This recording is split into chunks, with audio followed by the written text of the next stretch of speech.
What's up, guys? I'm Caden with Crypto Now or Never. Today I'm going to be going over some huge Kaspa news, and personally, I am very excited for this. Please do me a favor and hit that like and subscribe button. Help me pump that algorithm. I would greatly appreciate it. None of this is financial advice. Let's get into it.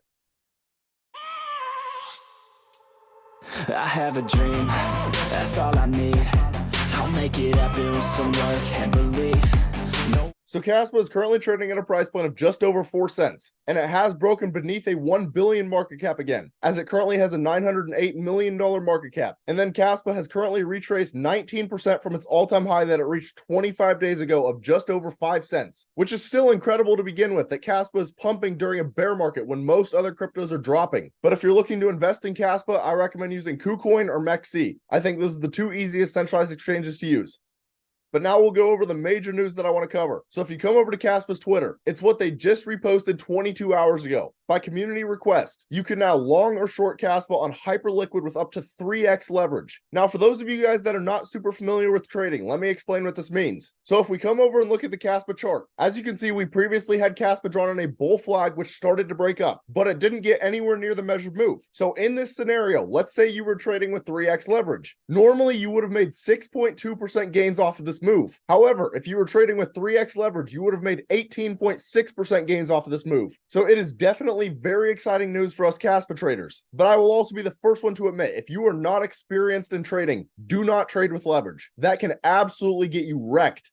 But now I also want to go over some major crypto news that's not necessarily correlated to Kaspa, but it's still very important. So on Watch Your Guru's Twitter, they just posted 15 minutes ago that MetaMask has been removed from the Apple App Store. And I will say, when I first started researching what I was going to say today, they hadn't even posted this yet. So this is actually brand new to me as well. But this is definitely not a good thing to see. But what this does tell me is that Trust Wallet is the superior wallet for the BNB Smart Chain. So if you're still wanting to trade with PancakeSwap and everything, I recommend using Trust Wallet instead, as I don't know exactly why MetaMask was removed. So it's definitely something to keep your eyes on, especially if you're storing coins in MetaMask. Now, on a more positive note, they posted 8 hours ago, Ferrari begins accepting crypto payments for its cars. This is awesome to see. Ferrari is about as luxurious as you can get, right there along the likes of Lamborghini, McLaren, Koenigsegg. So obviously this is very bullish news. And then they posted 9 hours ago, California Governor Gavin Newsom signs law to regulate crypto in the state. Now you can look at crypto regulation in two different ways. You can either view it in a very negative light and say that you don't want the government touching crypto, and that's a fair assessment. In fact, I used to look at it like that. But what I've come to realize is that regulation is going to happen. And personally, I think it will help with adoption. See, a lot of people out there really like the fact that it's basically the Wild West. But the problem with it being the Wild West is that no major institutions want to get into crypto, as they don't want to risk all of their funds. But as regulation happens, the volatility will naturally go down, which certainly could make crypto more boring, but it also becomes a lot more safe. So again, you can look at it from either perspective. And now I want to talk about this whole section, but I want to talk about the bottom first. So the SEC will not appeal the court's decision on GrayScale's Bitcoin ETF, which clearly means that the SEC does not believe it can get overturned. And that goes along with this. So according to Bloomberg analysts, Bitcoin spot ETFs now have a 90% chance of being approved. And the first thing you have to understand is that these are spot ETFs. They aren't future ETFs, meaning that BlackRock, for example, or any other large asset manager will have to hold the actual Bitcoin asset. Imagine the confidence that would install within the entire crypto market if the largest asset managers are known to hold Bitcoin, coupled with the fact that it will make it significantly easier for the average everyday person to get into cryptocurrency, especially the older generations who have most of the money. These ETFs could truly be revolutionary for crypto.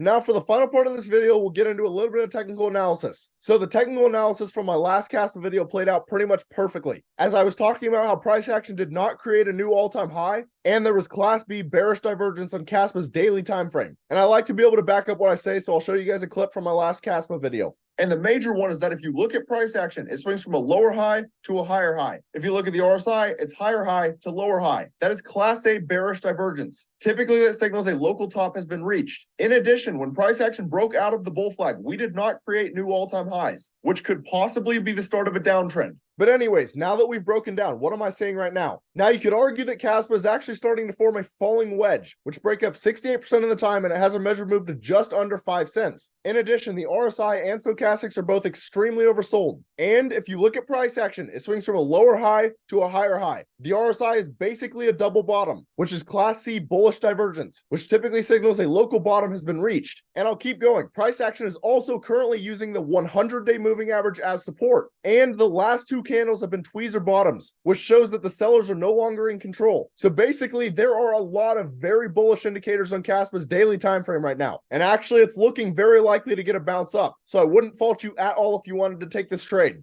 But now we'll also take a look at Bitcoin as it's correlated to most altcoins. Now, the first thing I want you guys to understand is how important the VRVP actually is as an indicator. And it helped me call Bitcoin perfectly last time. So as many of you guys know, we initially called Bitcoin in the bull flag and it broke up to the measured move almost perfectly. However, then price action was trading between two high volume nodes. And essentially these high volume nodes work as magnets. And then I used the overbought RSI and the overbought stochastics to determine that there was a better chance that Kaspa went to the downside. And that is exactly what happened. So if you guys are wanting to get into trading yourselves, I highly recommend using the VRVP. But anyways, right now, Bitcoin is currently trading in another bull flag, which break up 68% of the time, and it has a measured move up to about 28,900. Although I will say, if it does break out, it's first going to have to retest that $28,500 level, as that's where it got rejected in the past. Now, very similar to Kaspa, Bitcoin swings from a lower low to a higher low. The RSI is a double bottom, which is Class C bullish divergence, which typically signals a local bottom has been reached. And last but not least, the 21-day moving average also has broken above the 50-day moving average, which is a golden cross, which typically signals an explosive move is coming for Bitcoin. So overall, I think Bitcoin also looks phenomenal in the daily time frame, and I wouldn't be shocked at all if we got a bounce up. But as I say in every single one of my videos, it's critical that you understand macroeconomics significantly outweigh technical analysis. So if all of a sudden the BlackRock Bitcoin Spot ETF were to get approved, that could skyrocket Bitcoin, Kaspa, the entire crypto market. On the contrary, if it gets rejected or some extremely bearish news comes out, that could tank the entire crypto market. So just keep an open mind, realize that anything can happen in the short term, and understand the crypto market is extremely volatile.